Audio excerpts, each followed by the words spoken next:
जानती तो हो अब्बा को इन्हें देखना दिखाना पसंद नहीं। उफ यार, तुम्हारे अब्बा को तो कुछ भी पसंद नहीं। खैर, मैं तो जिससे भी शादी करूँगी 2-3 मीटिंग रखूँगी उसके साथ। शादी से पहले पता तो चले कैसा है कौन है। शादी कब है? जब वो आएंगे। हैं, इन्होंने अभी आना है। राबे पूरी बात तो सुन लो, फातिमा ने कहा और राबे हंस दी। कहाँ से आना है? अमेरिका से। वट, वो लड़का अमेरिका में रहकर मुलानी से शादी कर रहा है। उसने तुम्हें देखा है? नहीं। फिर भी शादी कर रहा है। हैरत है। क्यों, क्या पहले शादी नहीं हुई ऐसे किसी की? हुई है ना, तुम्हारे अम्मी अब्बू की। अगर तुम्हारी अम्मी देख लेती मामू को तो गले में फंदा डालकर मर जाती। फातिमा ना चाहते हुए भी हंस दी। शादी से कितने दिन पहले आओगी? 2 दिन पहले। अगर मैं पहले आई तो या मामू रहेंगे घर में या मैं। तुम सुकून से भी तो रह सकती हो। नहीं, मेरी नेचर में नहीं है सुकून। और मामू पाबंदियों के मालिक। ये मत करो, वो मत पहनो, रोक टोक। इसने वजह बताई और फातिमा चुप हो गई। आ जाऊंगी इतने दिन पहले कि तुम बोर हो जाओगी। मैं इंतज़ार करूंगी। अल्लाह हाफिज़ कहकर फ़ोन बंद कर दिया। हाल शादी का हंगामा सर्द हुआ तो हर तरफ खामोशी और सन्नाटे छा गए। महरोज अपने बाबा के साथ ऑफिस में मसरूफ हो गया और वो अपने बेडरूम की होकर रह गई। 2-3 बार आरफा ने कहा घूमने का, मगर वो एक कान से सुनकर दूसरे से निकाल देती। उसे सुकून नहीं मिलता था, ज़मीर पर बोझ था और उस बोझ के हाथों मजबूर आज फिर फ़ोन के करीब चली आई। लेकिन फ़ोन डेड था। पूरा दिन घर के चक्कर लगाते हुए गुजरा। आरिफा बेगम कहीं बाहर गई हुई थी। शाम 5 बजे महरोज घर आया तो वो लॉन में नजर आई। वो गाड़ी से उतरकर उसी तरफ आ गया। अस्सलामुअलैकुम। वो सामने कुर्सी पर बैठ गया। वो खामोश रही। जवाब में सलामती ही भेज दो। अब ऐसी भी क्या नाराज़गी कि सलाम का जवाब भी ना दे बंदा।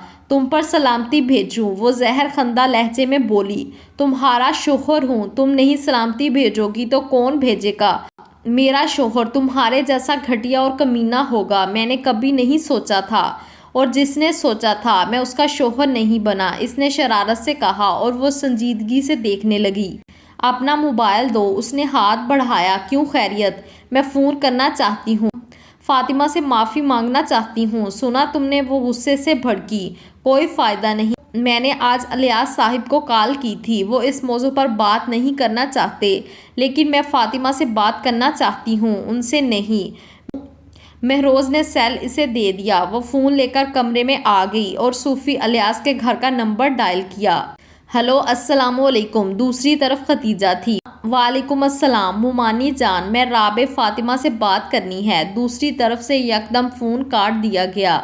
इसकी आंखों में आंसू भर आए। इसकी नज़र हाथ में पकड़े फ़ोन पर पड़ी। यही वो मनहूस है जिसकी वजह से मेरी किस्मत बदकिस्मती में बदल गई। इसने गुस्से से कहते हुए पूरी ताकत से फ़ोन दीवार पर दे मारा। जब वो अंदर तो फ़ोन कई हिस्सों में ज़मीन पर पड़ा मिला। माजी शादी की तैयारियां शुरू हो गई थी। महरोज भी पाकिस्तान आ गया था। फातिमा के घर भी चहल पहल थी। यहाँ क्या हो रहा है? फातिमा के कमरे से म्यूजिक की आवाज़ आई। सूफी साहब सीढ़ियाँ चढ़ते हुए ऊपर आए और धड़ाम से दरवाज़ा खोल दिया।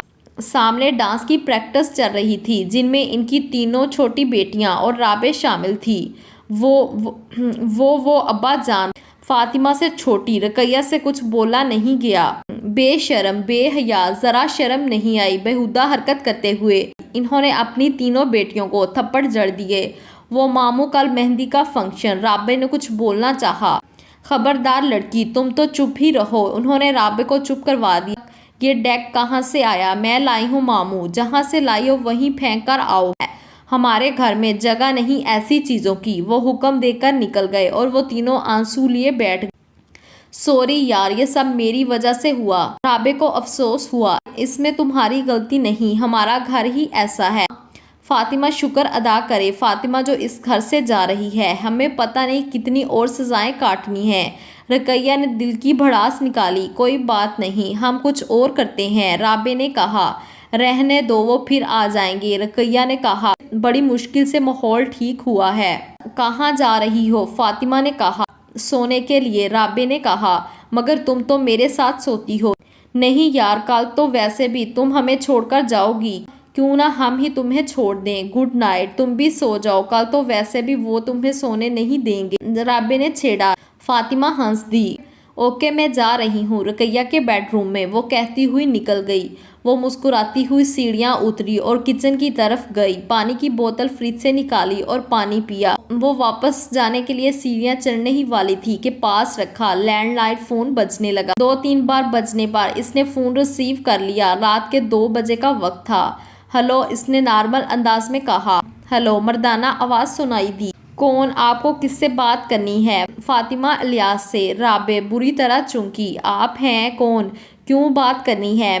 मैं जो भी हूँ, बस आप बात करवा दें। राबे के दिमाग में शरारत सूझी। तो कहिए, मैं फातिमा ही हूँ। मैं सैयद महरोज बख्त बात कर रहा हूँ। इसने नाम बताकर उसे उछलने पर मजबूर किया। आपने इस वक्त क्यों फोन किया? मैं आपसे बात करना चाहता था, काफी दिन से सोच रहा था मगर मौका नहीं मिला। आज सोचा बात करके ही सोना है, लेकिन आपसे सारी बातें कल जो करनी है। तो आज कौन सी खास बात के लिए फोन किया है? इसके सवाल पर वो बेसाख्ता कहका लगाकर हंसने लगा। जो कल बातें करनी है, आज उनके लिए तमहीद बांधना चाहता हूँ। कैसी तमहीद? इसने शरारत से पूछा। वजाहत करूंगा तो आपको शर्म आ जाएगी। आजकल शर्म के जरासीम दुनिया से मर गए हैं, मगर मैंने सुना है आपके अंदर जिंदा हैं। आपका सुनना गलत भी हो सकता है। सोच रहा था मुझसे ज्यादा कौन जान सकता है। जानने का मौका तो दें, फिर देखिएगा। कल जान लीजिएगा, अभी वक्त नहीं। खुदा हाफिज। प्लीज फोन मत रखिएगा, मेरी बात सुनिए, उसने जल्दी से कहा। वो फोन रखते रखते ठहर गई। जी कहिए, मैं आपसे बात करना चाहता हूँ, मुझे कुछ कहना है। वो ठठक गई। रात इस पहर इसने कॉल की, वो भी राबे थी। उसका शरारती जहन उसे उल्टी पट्टियां पढ़ा रहा था। तो ठीक है, आप मेरे सेल फोन पर कॉल करें। रात के इस वक्त मामू जान, मेरा मतलब है अब्बा ना आ जाएं, मेरे सेल पर कॉल करें आप। उनको फोन पर बात करना पसंद नहीं। वो बात करते करते फिसली, फिर खुद ही संभल गई। नंबर बताइए। वो तैयार हो गया। उसने नंबर दे दिया। उसकी शरारत अरूज पर थी। ठीक है, मैं करता हूँ, उसने कहकर फोन बंद कर दिया। मैं इंतजार करूंगी। वो शरारत से मुस्कुराई और तेजी से सीढ़ियां चढ़कर रकैया के बेडरूम में गई। ये तो कल पता चलेगा महरोज साहब कि आपके साथ क्या हुआ है। वो सेल फोन पर वाइब्रेशन को देखते हुए मुस्कुराई, जहां महरोज की कॉल आ रही थी। जी जनाब, क्या कर रही हैं? देखिए, मुझे नींद आ रही है, आप भी सो जाइए। कैसे सो जाऊं, हमारी नींदें ही उड़ गईं कल के इंतजार में। बस आप अपनी लिमिट में रहकर बात करें। मैं इस वक्त बात कर रही हूँ, यही बहुत है। इसके लिए मैं आपका एहसानमंद हूँ, लेकिन क्या आप मेरी एक और ख्वाहिश पूरी कर सकती हैं? ख्वाहिश? मैं आपको देखना चाहता हूँ, बस एक झलक। आज की रात ख्वाहिश पूरी करने की नहीं, ख्वाहिश सजाने की रात है। वो अदा से बोली। तो ख्वाहिश को सजाना तो चाहता हूँ आपकी एक झलक से। ख्वाहिश किसी को देखने से नहीं बल्कि इंतजार में सजती है। वो शेर सुना है, मैं तुझको ढूंढने उफ के पार भी गया, तू मिल गया तो तुझसे मिलने का इंतजार भी गया।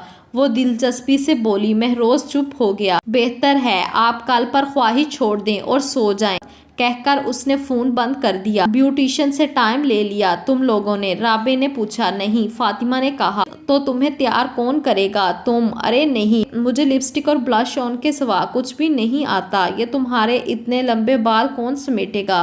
तुम लोगों के आसपास कोई अच्छा पार्लर है? हाँ, ये राइट साइड पर गली में है, ब्राइल ब्यूटी पार्लर अच्छा है। ओके, मैं जाकर टाइम ले लेती हूँ। तो वो आ जाएगी ना? मगर अब्बा?